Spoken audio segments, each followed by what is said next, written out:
ഈശോയിൽ ഏറ്റവും സ്നേഹം നിറഞ്ഞവരെ, ദുഃഖവെള്ളി. മനുഷ്യന് രക്ഷ നൽകുവാൻ ദൈവം തൻ്റെ പുത്രനെ മനുഷ്യകുലത്തിന് ബലിയായി നൽകിയ ഓർമ്മ. ആകാശത്തിനും ഭൂമിക്കും മധ്യേ ശ്രേഷ്ഠമായൊരു ബലിയർപ്പണം നടക്കുന്നുണ്ട്.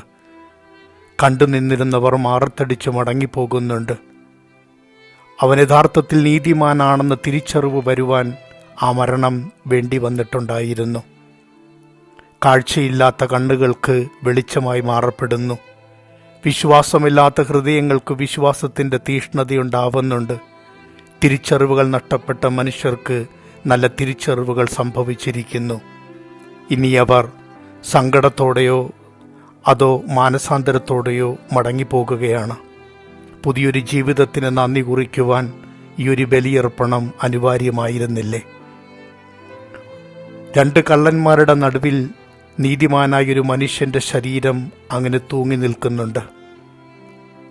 കേൾക്കുവാൻ ചെവിയുള്ളവനെ പോലെ, അലിവുള്ള ഹൃദയമുള്ളവനെ പോലെ, നന്മയ്ക്കും തിന്മയ്ക്കും നടുവിൽ നീതിമാനായൊരു മനുഷ്യൻ.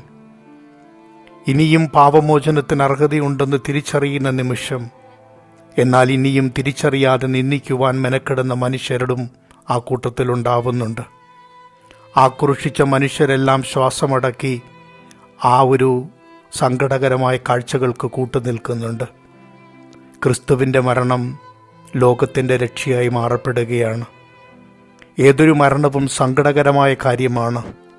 എന്നാൽ സന്തോഷിക്കാൻ ദൈവമക്കൾക്ക് വകയുണ്ടെന്ന് അത് പഠിപ്പിക്കുകയും ചെയ്യുകയാണ് ഈ ദിവസം.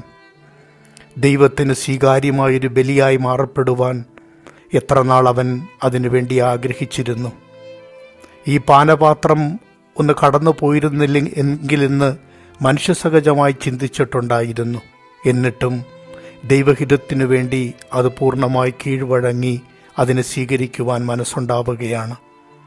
ജീവിതം വാക്കുകൾ മാത്രമല്ല, പ്രവൃത്തിയാണെന്നുകൂടി പഠിപ്പിക്കുകയാണ്. പറയുന്നവ പ്രവർത്തിക്കുന്ന മനുഷ്യരെ കൂടുതൽ ആൾക്കാർ ആദരിക്കും, ബഹുമാനിക്കും. സ്നേഹം കൊണ്ട് ചുവരെഴുത്ത് നടത്തിയ, അത് ഹൃദയത്തിൽ പകർത്തിക്കൊടുത്ത്, അത് പ്രവൃത്തികൾ കൊണ്ട് കൂടുതൽ ശോഭനമാക്കിയ അനുഗ്രഹദാതാവിൻ്റെ ജീവിതം കുരിശിൽ അവസാനിക്കുന്നതല്ല, ഇനി കരുണയോടുകൂടി അത് തുടരുക തന്നെ ചെയ്യുകയാണ്.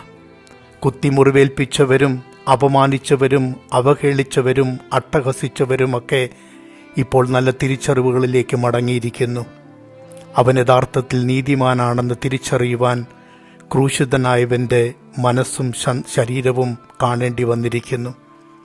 സഹനം എപ്പോഴും സ്നേഹത്തോട് ചേർത്ത് നിർത്തട്ടെ. നമുക്ക് വേണ്ടി വേദനിച്ചവരെയും കഷ്ടപ്പെട്ടവരെയും ഉരുകിയവരെയും തളർന്നവരെയും ഒക്കെ തണലായി തന്നെ നാം കണ്ടുമുട്ടേണ്ടിയിരിക്കുന്നു.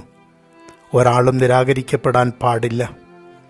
ഇതാ, എല്ലാ മനുഷ്യർക്കും വേണ്ടിയുള്ള ഒരു ത്യാഗത്തിൻ്റെ ജീവിതമാണത്. ആരും നഷ്ടപ്പെടാതിരിക്കുവാൻ എല്ലാവർക്കും വേണ്ടി ജീവിതം വിട്ടുകൊടുക്കുന്നവൻ.